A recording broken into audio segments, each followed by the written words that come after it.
Hello students, চলে এসেছি doctor Jayanta Bhattacharya. তোমাদের class 10 political science second chapter federalism নিয়ে ডিসকাশন করব এখন। এই যে তোমাদের চ্যাপ্টারটা ফেডারালিজম, এটা কিন্তু একটা স্কুলের জন্য অ্যাজ ওয়েল অ্যাজ বোর্ডের জন্য একটা খুব important chapter. Not only that, শুধু বোর্ড পরীক্ষার জন্যই নয়, এটা কিন্তু তোমাদের ভবিষ্যতেও অনেক কাজে লাগবে, কারণ তোমরা একটা ফেডারাল কান্ট্রিতে বাস করছো। তাহলে আমাদের বুঝতে হবে প্রথমেই হোয়াট ইজ ফেডারালিজম। দেখো, federalism is a system of government in which power is divided between one central authority and number of provinces বা constituent units of the country। তাহলে এখানে দেখো, এই যে ফেডারালিজমে ইন্ডিয়ার ক্ষেত্রে যদি বলি, ইন্ডিয়াতে দেখো একটা সেন্ট্রাল গভর্নমেন্ট আছে আর অনেকগুলো স্টেটস, তাই তো? তাহলে কি হলো, West Bengal, UP, MP, like this etcetera, the variety of states are দেয়ার।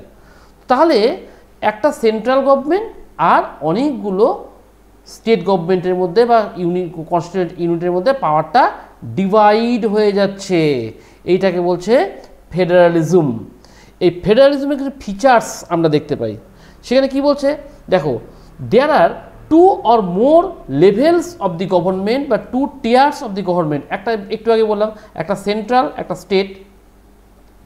আবার দেখো, এই যে দুটো লেভেলের গভর্নমেন্ট, তারা কিন্তু সেম সিটিজেনের উপর রুল করছে, কিন্তু প্রত্যেকের জুরিসডিকশন স্পেসিফাই করা আছে, কোনখানে লেজিসলেটিভ পাওয়ার কী হবে, ট্যাক্সেশন কী করে কালেকশন করা হবে, অ্যাডমিনিস্ট্রেশন কীভাবে চলবে, সবটা কিন্তু সুন্দরভাবে ডিস্টিংক্টলি বলে দেওয়া আছে।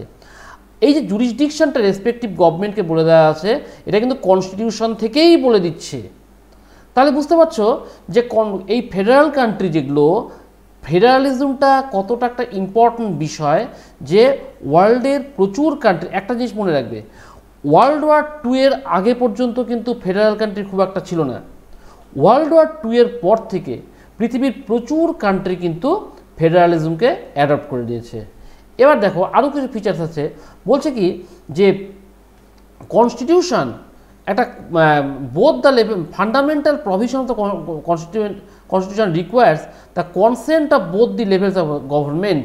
দেখো, আমরা যদি একটা কনস্টিটিউশনের ফান্ডামেন্টাল কিছু প্রভিশনকে চেঞ্জ করব, তাহলে কিন্তু দুটো লেভেলের গভর্নমেন্টেরই কনসেন্ট লাগবে। এটা তোমরা ক্লাস 8-এ পড়ে এসছো, যে 3 different ways of amendment: simple majority, special majority with ratification, এই থার্ডটা র্যাটিফিকেশান, এটা তোমরা ক্লাস 8-এ পড়ে এসছো। তাহলে দুটো লেভেলের গভর্নমেন্টেরই কিন্তু কনসেন্টটা লাগছে। তারপরে কি বলছে, যে কোনো ফেডারাল কান্ট্রিতে একটা কোর্ট থাকবে অ্যাপেক্স লেভেলে। আমরা ইন্ডিয়াতে দেখতে পাই দ্য সুপ্রিম কোর্ট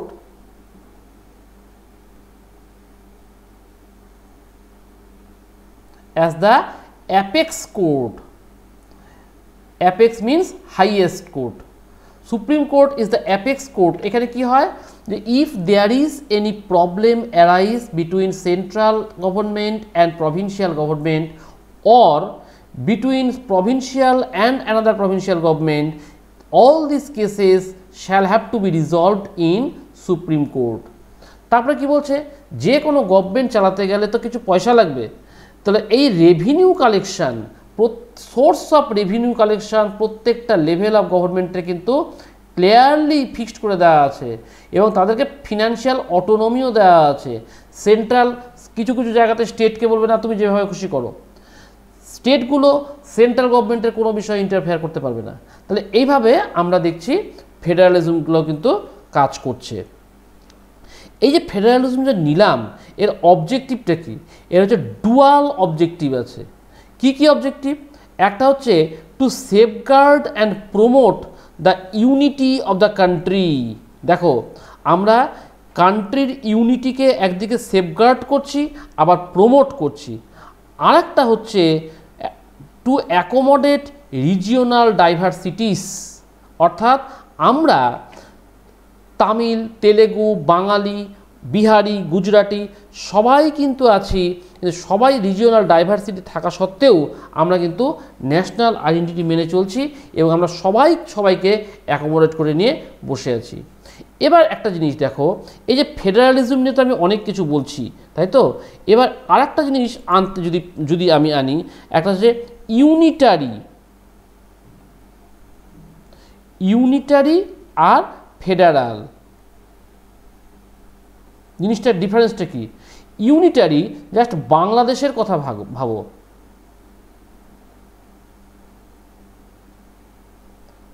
বাংলাদেশে কি হচ্ছে, একটা সেন্ট্রাল গভর্নমেন্ট, আর কোনো স্টেট নেই, তারপরে ডিস্ট্রিক্ট লেভেলের government.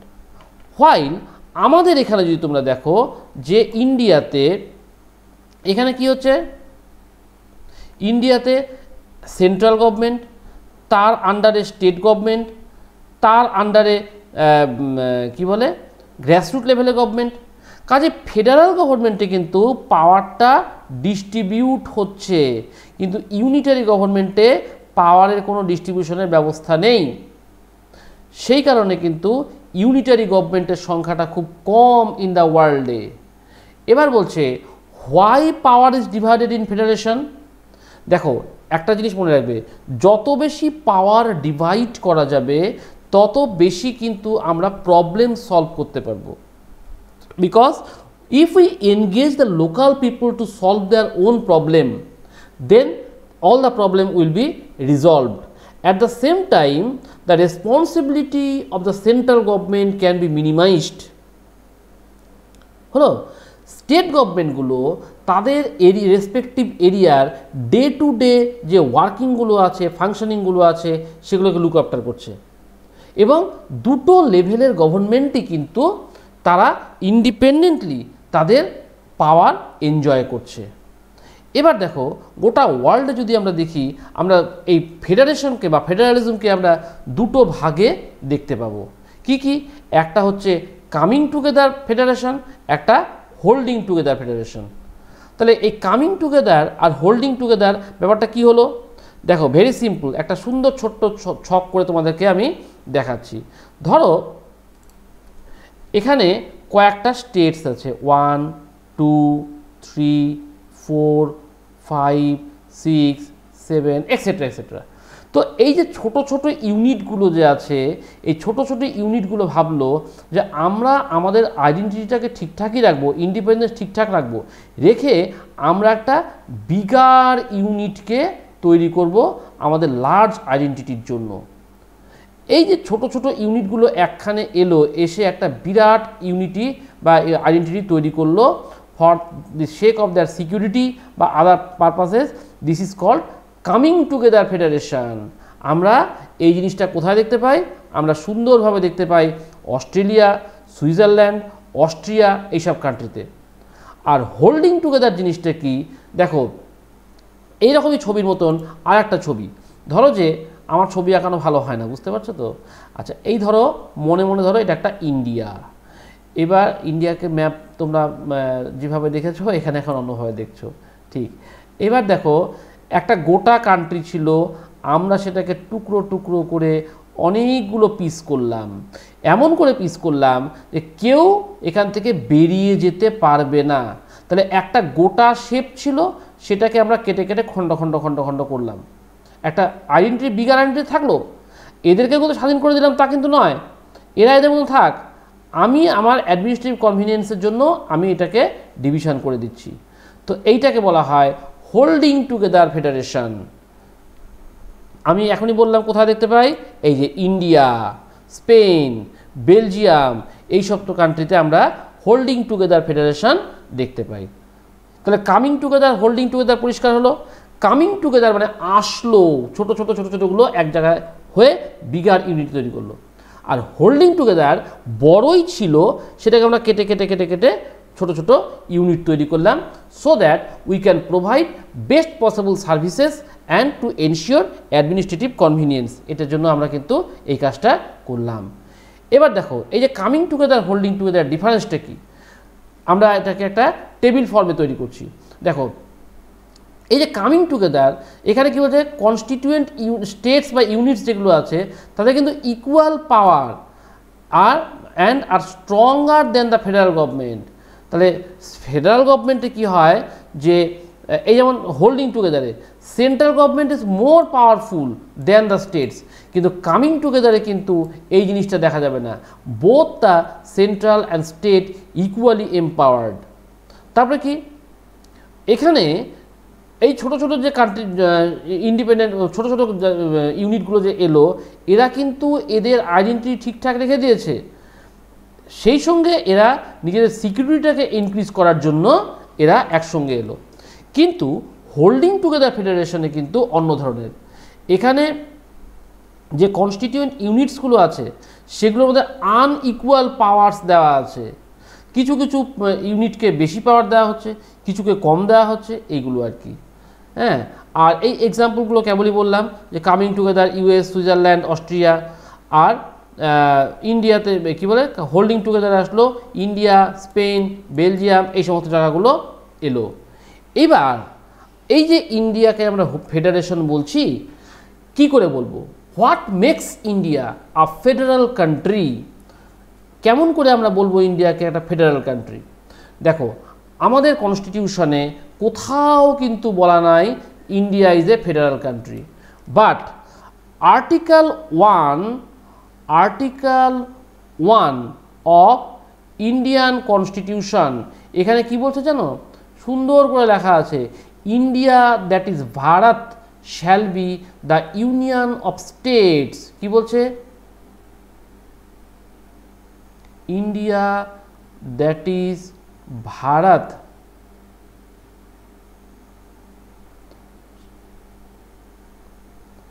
Shall be the union of states. তাহলে এই যে কথাটা বললো, এর মধ্যেই কিন্তু আমাদের আন্ডারলাইন থাকলো India is a federal country, এখান থেকে কেউ চলে যেতে পারবে না। তো বলছে every state and the country and the territories are free to make their own decision irrespective of central revenue policies. Central government টাকা দিয়ে দিচ্ছে, এবার প্রত্যেকটা স্টেট তাদের রেভিনিউ পলিসি নিজের মতন করে বানাতে পারবে, সেখানে সেন্ট্রাল গভর্নমেন্ট কখনো তাদেরকে ইন্টারফেয়ার করবে না, রেভিনিউ পলিসিটা সম্পূর্ণ তাদের উপর থাকবে। তারপরে কি বলছে এখানে? বলছে constitution declared India as a union states, এই একটু আগে যেটা বললাম আর কি। তাহলে এখানে আমাদের এই বেসিক প্রিন্সিপালস অফ ফেডারালিজমকে আমরা কিন্তু মেনটেন করব। আর আমাদের এখানে clearly threefold distribution of legislative power দেওয়া যাচ্ছে। Threefold distribution of power central এবং স্টেট গভর্নমেন্টের মধ্যে কীরকম? তিনটা লিস্ট আছে, একটা ইউনিয়ন লিস্ট, একটা স্টেট লিস্ট, একটা কনকারেন্ট লিস্ট। তাহলে ইউনিয়ন লিস্টে কি? যেগুলো কিনা যে বিষয়গুলো আমাদের ন্যাশনাল ইম্পর্টেন্স আছে সেই বিষয়গুলোকে আমরা রাখলাম ইউনিয়ন লিস্টের মধ্যে। কীরকম? ধরো ডিফেন্স একটা কান্ট্রির most vital and important factor. তারপরে কি বলছে? ফরেন অ্যাফেয়ার্স বা external affairs, banking, communication, currency, all these included in union list. Why it is so? It has national importance, so all these things have been incorporated in union list. Next thing is state list, day to day কাজ শেষ করার জন্য এবং local ইম্পর্টেন্সকে মাথায় রেখে কিছু কিছু বিষয়কে এখানে দিয়ে রাখা আছে স্টেট গভর্নমেন্টের হাতে। কি কি? যেমন ধরো পুলিশ, ট্রেড অ্যান্ড কমার্স, তারপরে চলে আসলো আমাদের agriculture, irrigation, all this has given in the state list. আর একটা হচ্ছে common interest, concurrent list, both the central and state government shall have the power to make law which has common interest. কীরকম? Education, forest, trade unions, marriage, adoption, succession, এইগুলো হচ্ছে আমাদের concurrent লিস্টের মধ্যে আসে। এখানে একটা জিনিস তোমাদেরকে মাথায় রাখতে থাকবে, ইফ কনস্টিটিউশন ক্লিয়ারলি বলছে if there is any conflict between union and state regarding the issue of concurrent list then the decision of the central government is final. এইবার একটা জিনিস দেখো, যখন কনস্টিটিউশনটা তৈরি হয় সেই সময় কনস্টিটিউশন মেকার্স যারা ছিল তারা কতটা হাই থিঙ্কিংয়ের লোক ছিলেন যে তারা ভেবেছিল 1950-তে যে কনস্টিটিউশন তৈরি হচ্ছে 50 আর 100 ইয়ার্স পর অনেক কিছু নিউ আইডিয়াস আসতে পারে। তখন ওনারা বলে দিলেন যে apart from this, if the new issues appear then it will be preserved in the hands of central government. This is called residuary power. This is called residuary power, অর্থাৎ সেই পাওয়ারটা চলে যাবে সেন্ট্রাল গভর্নমেন্টের হাতে। যেমন কিনা কম্পিউটার, এটা 1950-তে ছিল না। এরকম প্রচুর ইস্যুস আছে যেগুলো কিনা পরে রেসিডুয়ারি পাওয়ারের মধ্যে বা রেসিডুয়ারি সাবজেক্টের মধ্যে চলে এসছে। এবার দেখো রোল অফ জুডিশিয়ারি। এখানে কি বলেছে যে আমরা প্রথমেই বলেছিলাম যে ফেডারেশনের জন্য first and foremost condition the existence of judiciary এবং supreme court must have to play being the apex court. এখানে কি হচ্ছে যে কনস্টিটিউশন প্রভিশনসগুলো যেগুলো আছে সব ঠিকঠাক প্রসিডিওর মেনটেন করে সব কিছু ইমপ্লিমেন্টেশন হচ্ছে কি না সেটা জুডিশিয়ারি দেখবে। যদি কোনো ডিসপিউটস অ্যারাইজ করে পাওয়ার ডিভিশন নিয়ে, সেটা স্টেটের ক্ষেত্রে হাইকোর্ট এবং সেন্ট্রালের ক্ষেত্রে সুপ্রিম কোর্ট এই বিষয়ে ডিসিশন নেবে। এইভাবে আমরা দেখি যে জুডিশিয়ারি এই পাওয়ার ডিস্ট্রিবিউশন, পাওয়ার নিয়ে কোনো প্রবলেম অ্যারাইজ করলে তারা এভাবে সলভ করে। এখন আসলাম আমরা যে হাউ ইজ ফেডারালিজম প্র্যাকটিসড, আমাদের দেশে কিভাবে প্র্যাকটিস করা হয়। দেখো আমরা যখন ফেডারালিজমকে আমরা কনস্টিটিউশনের মধ্যে এক্সিকিউট করছি, আমরা তিনটা মেজর ওয়েস ফাইন্ড আউট করে নিলাম। কি কি বলছে যে allowing the formation of states based on linguistic character. আমাদের সর্দার বল্লভভাই প্যাটেল যখন স্টেট রিকগনিশন কমিশনের চেয়ারম্যান হিসাবে বসলেন, তিনি এই স্টেটগুলো যে ক্রিয়েট করছেন তিনি বললেন যেখানে যেই ভাষার লোক থাকে সেই ল্যাঙ্গুয়েজের বেসিসে স্টেটটা ক্রিয়েট হবে, অর্থাৎ লিঙ্গুইস্টিক ক্যারেক্টারটাকে প্রায়োরিটি দেওয়া হলো। Next thing is language policy. আমাদের দেশে প্রচুর ল্যাঙ্গুয়েজ আছে, কিন্তু আমরা 22 ল্যাঙ্গুয়েজকে ন্যাশনাল ল্যাঙ্গুয়েজের প্রায়োরিটি দিয়ে রেখেছি আজ অব্দি কনস্টিটিউশনের মধ্যে। আরেকটা হচ্ছে যে restructuring of centre state relationship. Restructuring মানে কি? একটা সময় আমরা দেখেছি যে সেন্ট্রাল গভর্নমেন্ট স্টেটগুলোকে তাদের সাবঅর্ডিনেট করে রাখতো, কিন্তু ফেডারালিজমে সেটা হওয়ার কথা নয়। সে কারণে আমরা বললাম restructuring of centre state relationship. সেই কারণে 1968-এ একটা এআরসি তৈরি হয়েছিল, এআরসি অ্যাডমিনিস্ট্রেটিভ রিফর্ম কমিশন তৈরি হয়েছিল, যাতে কিনা এই বিষয়টাকে গুরুত্ব দেওয়ার আলোচনা করা হয়। এবার আমরা আসছি যে এই যে আমাদের দেশে একটা সুন্দর ব্যবস্থা যে ফেডারালিজম আছে, পাশাপাশি আমরা ডেমোক্রেটিক পলিটিক্সকেও আমরা প্রেফার করছি আমাদের কান্ট্রিতে। তাহলে এই ফেডারাল কান্ট্রিতে ডেমোক্রেসির একটা স্পিরিট হয়ে উঠলো ফেডারালিজম, এবং সেখানে আমরা যত ডাইভার্সিটিস আছে সবগুলোকে আমরা একসঙ্গে নিয়ে কাজকর্ম করছি। এবার এই যে লিঙ্গুইস্টিক বেসিস যেটা বললাম, সেখানে আমরা বললাম যে major test for democratic politics in the country কী করা হলো, সে শুধুমাত্র যে ল্যাঙ্গুয়েজকেই অনলি প্রায়োরিটি দেওয়া হলো তা কিন্তু নয়। কিছু কিছু স্টেট ক্রিয়েট হয়েছে যেখানে কিনা ল্যাঙ্গুয়েজ ছাড়াও অন্য বিষয়ে অ্যাটেনশন দেওয়া হয়েছে। কীরকম? কালচার, এথনিসিটি, জিওগ্রাফি, এগুলো বিষয়েও কিন্তু কিছু স্টেট পরবর্তীকালে ক্রিয়েট হয়েছে।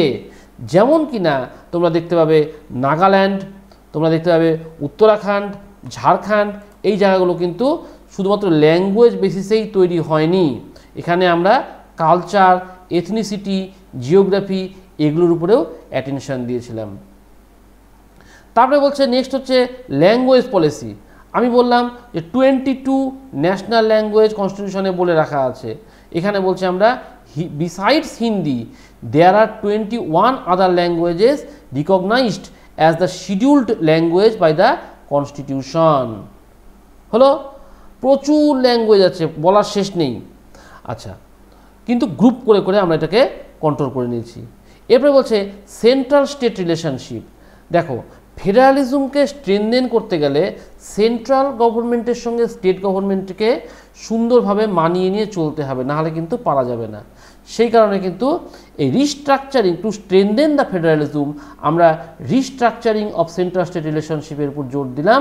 এই যে 1968-এ অ্যাডমিনিস্ট্রেটিভ রিফর্ম কমিশন তৈরি করলাম, করে কিন্তু আমরা আস্তে আস্তে এগিয়ে গেলাম আর কি। এবার দেখো সেন্ট্রাল গভর্নমেন্টের হাতে অনেক পাওয়ার থাকে, আর একটা জিনিস তোমরা ফলো আপ করবে যে 1950s থেকে যখন গভর্নমেন্ট ইলেকশন হয়ে গভর্নমেন্ট তৈরি হওয়া শুরু হলো, তখন থেকে কিন্তু আমরা একটা জিনিস দেখেছি যে Congress domination till 1990s। 1990s থেকে একটা সিগনিফিক্যান্ট চেঞ্জেস আসলো।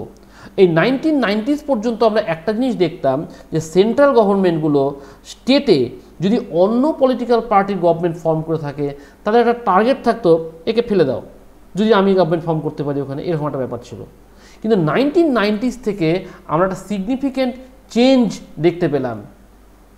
কি চেঞ্জ না, এখানে আমরা দেখলাম রিজিওনাল পলিটিক্যাল পার্টিস তাদের আস্তে আস্তে ইম্পর্টেন্স শুরু হলো। রিজিওনাল পলিটিক্যাল পার্টিগুলো আস্তে আস্তে সেন্ট্রালের ক্ষেত্রে মোর ইম্পর্ট্যান্ট হয়ে উঠলো। কেন না, তখন দেখলাম single party rule ended in India, এবং সেখানে কোয়ালিশন গভর্নমেন্টের উপর আমরা অ্যাটেনশন দিতে শুরু করলাম। So what is coalition government? যখন 1+ মানে more than one political parties come together and form the government, it is called coalition government. এই 1+ মানে 11ও হতে পারে, 111 হতে পারে, যা খুশি সংখ্যা হতে পারে। সেই জন্য মোর দেন ওয়ান যখন বলছি, দ্যাট ইজ কোয়ালিশন গভর্নমেন্ট। আচ্ছা, এইবার দেখো এই যে সেন্ট্রাল স্টেট রিলেশনশিপের যে বিষয়টা বলছিলাম, এই যে শ্রীমতী ইন্দিরা গান্ধী হাতে প্রচুর বালতি নিয়ে বসে আছে, পাওয়ার নিয়ে বসে আছে, আর স্টেটগুলো এক এক করে তারা থালা নিয়ে দাঁড়িয়ে আছে যে হামে কুছ চাইয়ে, give me more, give me some more, এরকম করে সময় বলে যাচ্ছে। That means they are totally dependent on central government, and this government considered as the সাবঅর্ডিনেটস।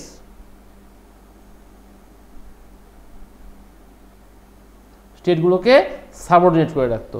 তো এটা কিন্তু মোটেই ঠিক প্র্যাকটিস নয়।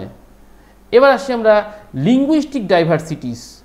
দেখো আমি আগে বলেছিলাম যে প্রচুর ল্যাঙ্গুয়েজ আছে। এই যে দেখো এই ইয়েলো গ্রুপ যেটা আছে, হিন্দি, বিরাট এলাকা, এই যে পাঞ্জাব থেকে আরম্ভ করে এদিকে রায়পুর পর্যন্ত চলে আসছে, এদিকে গুজরাটের এখান থেকে মহারাষ্ট্র দিয়ে বিহার ঝাড়খণ্ডে সব চলে আসছে হিন্দির মধ্যে। কিন্তু সবাই কি হিন্দি? না, প্রচুর ল্যাঙ্গুয়েজকে গ্রুপ করে নেওয়া হয়েছে। যেমন ধরো এই যে Bangla, Oriya, Telugu, Kannada, Tamil, Malayalam, varieties type of languages আছে।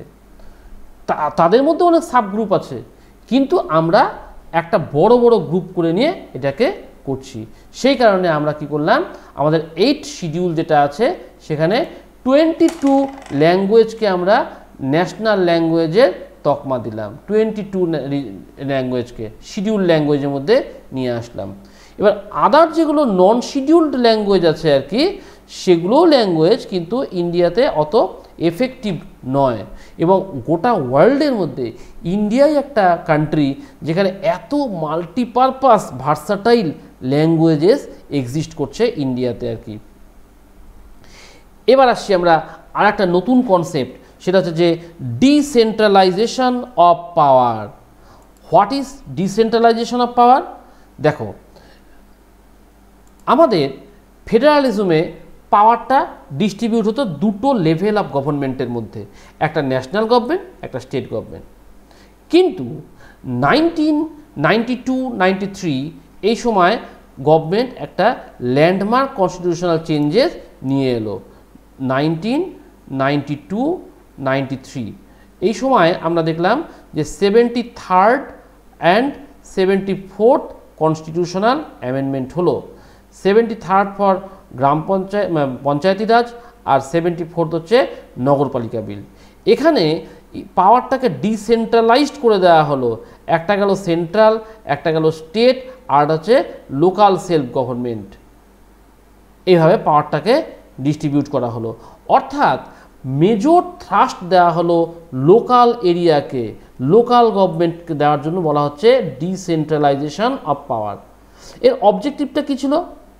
অবজেক্টিভটা ছিল যে লোকাল ইস্যুস অ্যান্ড প্রবলেমস যেগুলো থাকবে সেই লোকাল ইস্যুস অ্যান্ড প্রবলেমগুলো লোকাল পিপুলকে এনগেজ করে রিজলভ করার জন্য, কারণ তারাই কিন্তু ভালো জানে যে কোথার থেকে কি প্রবলেমটা সলভ হবে আর কি, এবং সিটিজেন্সরা ডাইরেক্টলি পার্টিসিপেট করবে ডিসিশন মেকিং প্রসেসের জন্য, যার জন্য কিন্তু দেখবে অনেক ভালো ডিসিশন তারা নিতে পারবে। কেন কি, ধরো দিল্লিতে বসে কেরলের কোনো একটা গ্রামে কি প্রবলেম কিংবা নাগাল্যান্ডের কোনো একটা গ্রামে কি প্রবলেম ওটা কিন্তু ওরা জানে না। তাহলে নাগাল্যান্ডের গ্রামের প্রবলেমটা ওখানকার লোকই সলভ করতে পারবে, আবার কেরলের কোনো একটা গ্রামের প্রবলেম ওখানকার লোকই সলভ করতে পারবে। এইটাকে এনশিওর করানোর জন্য কিন্তু ডিসেন্ট্রালাইজেশন অফ পাওয়ারটাকে দেওয়া হলো, হয়েছে। আচ্ছা, এটা কি হবে, দেখো কনফ্লিক্ট যত থাকবে, যত বেশি লোককে আমরা এনগেজ করতে পারবো তত বেশি আমাদের কনফ্লিক্ট রিজলভ হয়ে যাবে। লোকাল গভর্নমেন্ট যত তৈরি করব তত কনফ্লিক্ট আমাদের সলভ হবে। তারপরে কি, লার্জ প্রবলেম যেগুলো আছে সেগুলো কিন্তু লোকাল লোকেরাই বেস্ট সেটেলড করতে পারবে। তারপরে কি, লোকাল প্রবলেম সম্পর্কে লোকাল লোকজনই কিন্তু বেশি জানে, এটা বাইরের লোক জানতে পারবে না। তুমি এখান থেকে গিয়ে গুজরাট মহারাষ্ট্রে একটা প্রবলেম সলভ করবে না, এটা হবে না। ওখানকার লোকই ভালো বুঝতে পারবে এই প্রবলেমটার অরিজিনটা কি এবং এর সলিউশনটা কি। এবার আসছি আমরা এই যে ডিসেন্ট্রালাইজেশন যে আমরা আনলাম, এখানে দেখো এই যে লোকগুলো বসে আছে এরা সবাই মিলে মিটিং করছে, আলোচনা করছে, করে তারা তাদের এই প্রবলেমগুলোকে সলভ করার জন্য চেষ্টা করে যাচ্ছে, সব আলোচনা চলছে আর কি। তাহলে এখানে যে ডিসেন্ট্রালাইজেশনটা আনা হলো এর পিছনে আইডিয়াটা কি ছিল? মেন আইডিয়া ছিল যে যত বেশি প্রবলেম আসবে সব লোকাল লেভেলে সলভ করো, কারণ কি এই লোকাল পিপুলগুলো জানে যে তাদের মেন প্রবলেমটা কি অ্যান্ড হাউ টু সেটেল, এবং যে মানিটা আসবে সেই মানিটা কত ভালোভাবে ম্যানেজ করে এফিশিয়েন্টলি অ্যান্ড এফেক্টিভলি ইউজ করা যাবে সেটা কিন্তু লোকাল লোকজন জানে। এবং আরেকটা জিনিস যে ডেমোক্রেটিক পার্টিসিপেশন, ডেমোক্রেসি সবসময় চায় যে কত বেশি পিপুলকে পার্টিসিপেট করানো যাবে, তাহলে ডেমোক্রেসি আপহোল্ড হবে আর কি। তাহলে এই সবগুলো বিষয় কিন্তু আমাদের এনশিওর হবে কিসে না, ডিসেন্ট্রালাইজেশন করার মধ্যে দিয়ে। এবার দেখো যে 1992-তে একটু আগে যেটা বললাম মেজর স্টেপ নেওয়া হলো।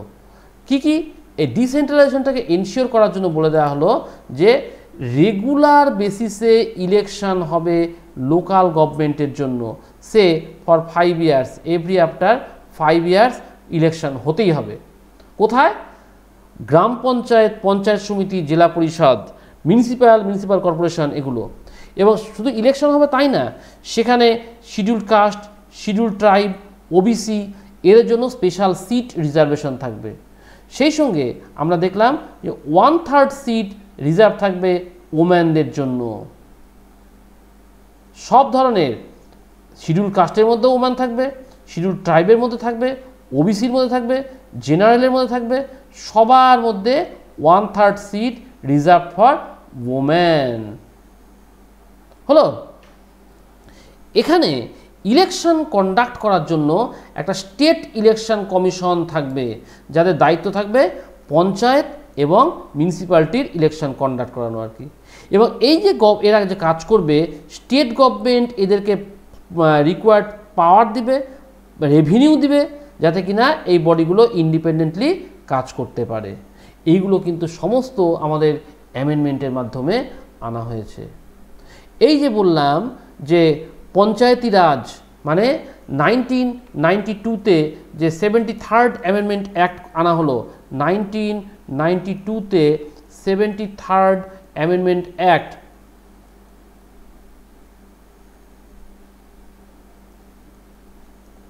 আনা হলো। এখানে কি হলো, এই পঞ্চায়েতি রাজ ইনস্টিটিউশনটাকে আনা হলো। আচ্ছা, এটাকে বলা হলো কি 3টা লেভেলের থাকবে।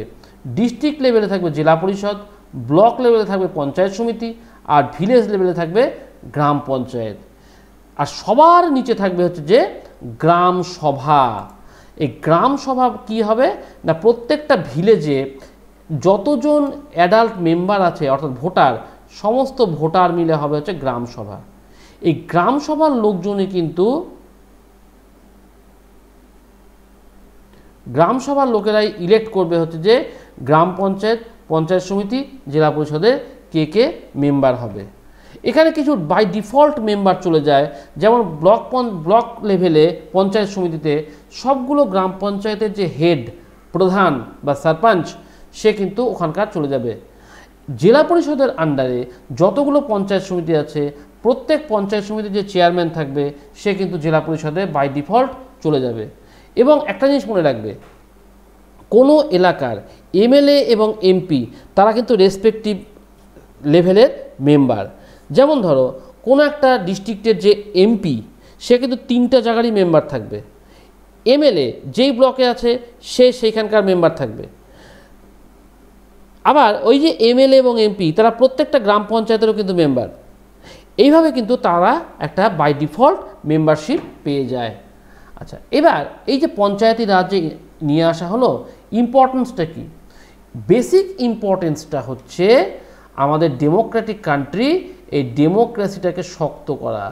The foundation of Indian democracy should be strengthened, যাতে ম্যাক্সিমাম পার্টিসিপেশন এনশিওর করা যায়। এবং তাই না, উইকার সেকশন যারা আছে, যে এসসি এসটি ওবিসি ওম্যান, এদেরকেও এর মধ্যে ইনকর্পোরেট করা হবে। এখানে গ্রাম পঞ্চায়েত যেটা আছে তারা হচ্ছে আমাদের সেখানকার ওয়াটার প্রবলেম সলভ করবে, ভিলেজ ওয়েল মানে ভিলেজে কুয়া তৈরি করবে, ট্যাঙ্কস তৈরি করবে, পাম্প সেট বসাবে, স্ট্রিট লাইটিং করবে, ড্রেনেজ সিস্টেম মেনটেন করবে, যাতে কিনা সমস্ত মানুষ গুড লাইফ পেতে পারে, এটাকে তারা এনশিওর করবে। এবং এই যে পঞ্চায়েতি রাজ ইনস্টিটিউশন, এই কনসেপ্টটা কিন্তু ব্রেন চাইল্ড ছিল মহাত্মা গান্ধী। তিনি বলেছিলেন গ্রাম স্বরাজ এস্টাবলিশ করতে, অর্থাৎ ভিলেজ সেলফ গভর্নেন্স তৈরি হবে, অর্থাৎ প্রত্যেকটা ভিলেজ সেলফ সাফিসিয়েন্ট হয়ে যাবে। কিভাবে? Through decentralisation. এইভাবে তারা চাইছিল, মহাত্মা গান্ধী চাইছিলেন, সেই আইডিয়াটাকেই কিন্তু অ্যাপ্রোপ্রিয়েটলি এক্সিকিউট করা হলো। এবার আমরা আসছি এই যে 3টা টিয়ার বললাম, গ্রাম পঞ্চায়েত, পঞ্চায়েত সমিতি, জেলা পরিষদ, এই 3টা টিয়ারের ফাংশানগুলো কি সেটাকে দেখতে হবে। ফাংশান, সোর্সেস অফ ইনকাম, এগুলোকে ভালো করে বুঝতে হবে। দেখো, প্রত্যেকটা গ্রাম পঞ্চায়েত যেটা আছে সেই গ্রাম পঞ্চায়েতের যে সরপঞ্চ হেড, সে কিন্তু directly responsible for the overall development of the village. কীভাবে? He has to ensure the basic services like health, wellbeing of the rural people. সেই সঙ্গে আমরা তাকে দেখতে হবে ওই গ্রামের লোকেদের ড্রিঙ্কিং ওয়াটার অ্যারেঞ্জমেন্ট কেমন আছে, স্যানিটেশন কেমন আছে, সেই সঙ্গে construction and maintenance of public facilities যেগুলো সে দেখবে। এগুলো কাজ করতে গেলে কিছু পয়সা কড়ি লাগবে, তো levying and collecting of local taxes সে দেখবে। আচ্ছা, executing government schemes related to generating employment, ওই 100 days ওয়ার্ক, সব কিন্তু এগুলো প্রধান দেখে। তাহলে প্রধানের কিন্তু বিরাট দায়িত্ব প্রত্যেকটা গ্রামে। এই যে এতগুলো যে কাজ করবে, সে কাজ করতে কিন্তু পয়সা লাগবে, তো পয়সা ছাড়া কিন্তু কোনো কাজ হয় না। যদি সেই মেম্বাররা ঠিকঠাক পয়সা জোগাড় করতে না পারে, তাহলে পিপুল তাদের কীভাবে করবে, আস্থা রাখবে। সেই কারণে কিন্তু তাদেরকে স্পেসিফাই করে দেওয়া আছে কোন কোন জায়গার থেকে তারা টাকা কালেকশন করে কাজগুলো করতে পারবে। এই যেমন ট্যাক্সের বিভিন্ন নাম, যেমন কি অকট্রেই একটা ট্যাক্স বা প্রপার্টি ট্যাক্স বলা হচ্ছে, house tax, professional tax, cess tax, toll tax, vehicle tax, এরকম করে করে water tax, lightning tax, education cess, কোনো মেলা বসলে সেখান থেকে ট্যাক্স, সব জায়গার থেকে এরা ট্যাক্স কালেকশন করছে, করে এই কাজগুলো কিন্তু করছে। এর জন্য কিন্তু প্রত্যেকটা গ্রাম, ইচ অ্যান্ড এভরি ভিলেজ এখন কিন্তু সেলফ সাফিসিয়েন্ট হয়ে আসছে, এবং ভিলেজ আর সেই আগের ভিলেজ নেই, এটা কিন্তু অনেকটা বেটার হয়ে গেছে। গ্রাম পঞ্চায়েতের পর আসবে middle tower, that is panchayat সমিতি। এই পঞ্চায়েত সমিতি কিন্তু ব্লক সমিতিও বলা হয়। এখানে ওই গ্রাম পঞ্চায়েতের প্রধানরা চলে আসবে এখানকার বাই ডিফল্ট মেম্বার। এবার আরও কিছু ইলেক্ট হয়ে আসবে। এবার এখানে নিজেদের মধ্যে এরা একজন চেয়ারম্যান, একজন ভাইস চেয়ারম্যান করে নেবে। এদের কাজটা কি? এরা হচ্ছে এই যে গ্রাম পঞ্চায়েত যে কাজগুলো করছে, সেই গ্রাম পঞ্চায়েতের কাজগুলোকে সুপারভাইজ করবে, supervise the work of the village panchayat, ঠিকঠাক কাজ করছে কিনা, গ্রামের লোক ঠিকঠাক সার্ভিস পাচ্ছে কিনা। তারপরে কি এদেরকে ফান্ড অ্যারেঞ্জমেন্ট করে দেবে গভর্নমেন্টের থেকে, জেলা পরিষদ যে টাকাটা পাচ্ছে এরা ব্লক ডেভেলপমেন্টের আন্ডারে এই গ্রাম পঞ্চায়েতগুলোকে ফান্ডের ব্যবস্থা করে দেবে। আর কি ইট প্রিপেয়ার্স কমিউনিটি ডেভেলপমেন্ট প্রোগ্রাম, নিজস্ব এলাকাতে কমিউনিটি ডেভেলপমেন্ট প্রোগ্রাম এরা করবে আর কি। এদেরও কোথার থেকে টাকা পয়সা পাবে সেই সোর্স অফ ইনকাম কিন্তু স্পেসিফাই করে দেওয়া আছে। জেলা পরিষদ থেকে তো টাকা পাবেই, এছাড়াও আরও কিছু গ্র্যান্ট পাবে গভর্নমেন্টের থেকে, লোন পাবে স্টেট গভর্নমেন্টের থেকে, আর কিছু কিছু ট্যাক্স কালেকশন করবে। এগুলো সমস্ত এখানটাতে বলে দেওয়া হচ্ছে, এই ট্যাক্সগুলো এরা পাবে। Last but highest institution that is জেলা পরিষদ। এই জেলা পরিষদে কি হয় যে 10 to 25 মেম্বার্স ইলেক্টেড ডাইরেক্টলি, আর প্রত্যেকটা জেলা পরিষদের আন্ডারে দেখো একটা জেলা ডিস্ট্রিক্ট তাতে একটা জেলা পরিষদ থাকবে। এবার এভরি 50,000 ভোটারের জন্য একজন করে রিপ্রেজেন্টেটিভ থাকবে। এই যে লোকগুলো এলো এরা নিজেদের মধ্যে একজনকে চেয়ারম্যান বা সভাধিপতি করে নেবে। জেলা পরিষদ কী করবে কাজগুলো, এরা হচ্ছে হাইয়েস্ট বডি।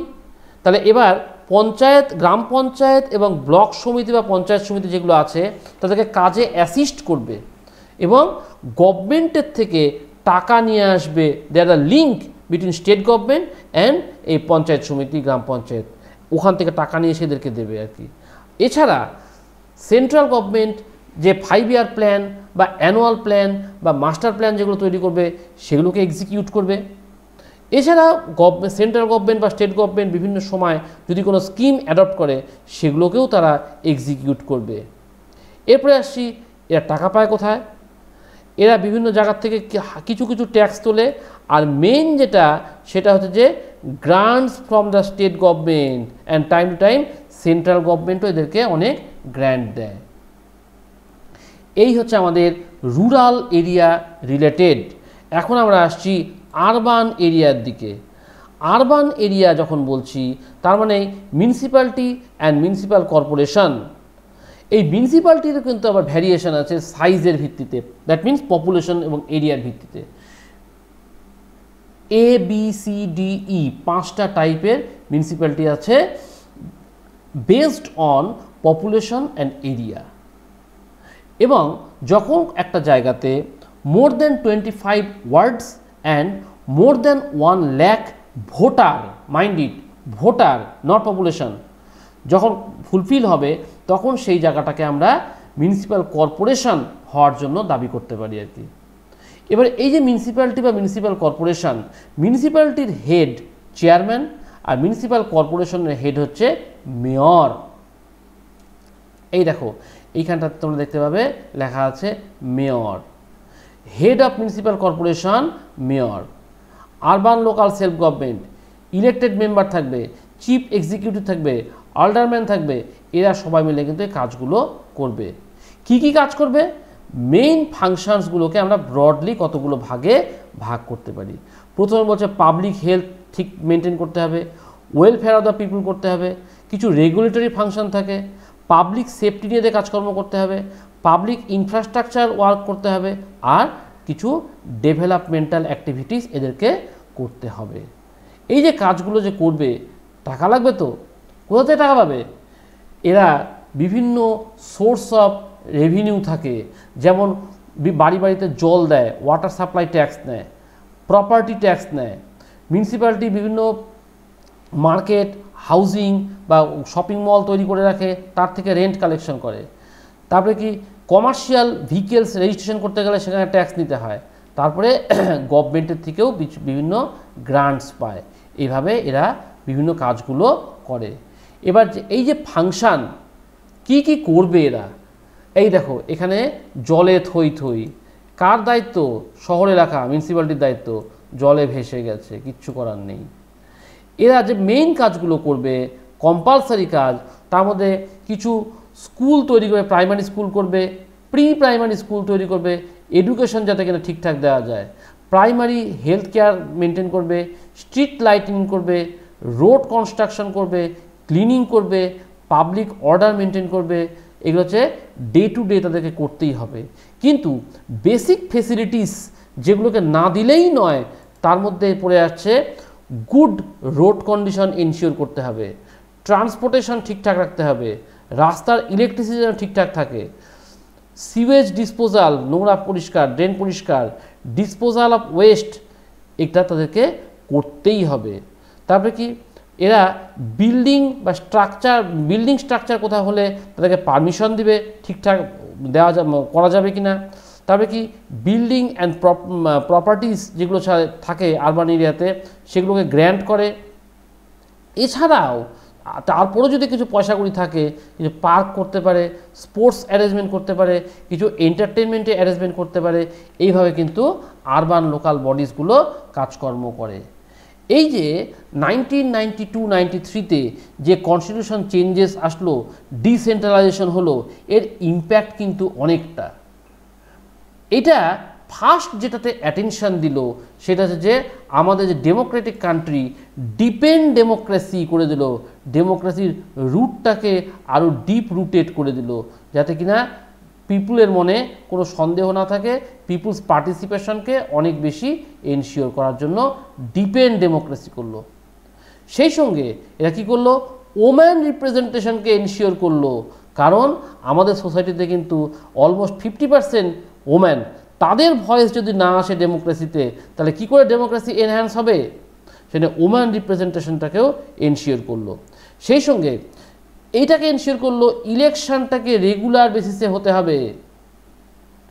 গ্রাম সভা, গ্রাম পঞ্চায়েত, পঞ্চায়েত সমিতি, জেলা পরিষদ সবখানে যেন টাইম টু টাইম ইলেকশন হয়, এটাকে তারা এনশিওর করলো।